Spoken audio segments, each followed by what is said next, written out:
Le chef des forces paramilitaires de soutien rapide soudanais s'est rendu le 31 décembre 2023 à Djibouti dans le cadre des efforts régionaux visant à négocier un cessez-le-feu après plus de 8 mois de guerre. Cette tournée régionale, qu'il a également conduite en Éthiopie et en Ouganda, intervient alors que des mesures sont en cours pour favoriser une rencontre entre Mohamed Hamdan Daglo et son rival, le chef de l'armée soudanaise Abdel Fattah al-Burhan. Selon les Nations Unies, plus de 7 millions de personnes ont été déplacées à l'intérieur du pays à cause de la guerre, tandis que 1,5 million d'autres ont fui vers les pays voisins.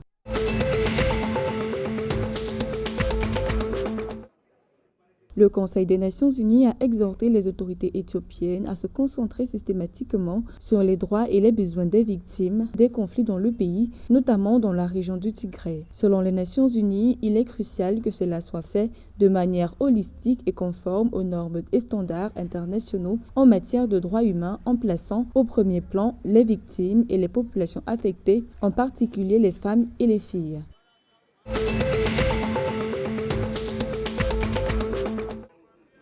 En Tanzanie, les autorités ont mis en service une 6e usine sucrière, renforçant ainsi les efforts du gouvernement tanzanien visant à réduire les importations de sucre et à contrôler les prix de détail. L'usine sucrière d'Onkulazi, une co-entreprise de la Caisse nationale de sécurité sociale et du service pénitentiaire tanzanien, a démarré sa production en décembre avec pour objectif de produire 50 000 tonnes par an. L'usine de 148 millions de dollars est enregistrée comme investissement stratégique spécial par le Centre d'investissement de Tanzanie et sera le premier producteur de sucre industriel du pays.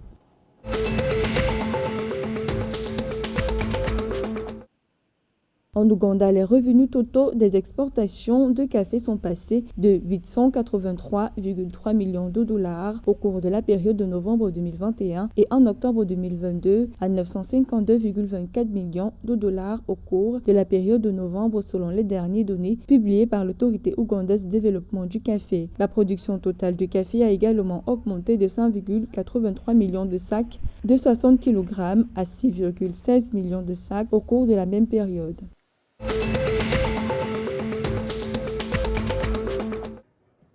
L'économie du Kenya a connu une croissance de 5,9% sur un an au troisième semestre 2023 contre une croissance de 4,3% au même trimestre de 2022 selon les données officielles publiées vendredi 29 décembre. Cette croissance aurait principalement été soutenue par un rebond des activités agricoles qui s'étaient contractées en 2022 grâce aux conditions météorologiques favorables. L'agriculture, la sylviculture et la pêche ont augmenté de 6,7% contre une contraction de 1,3% au troisième trimestre 2022.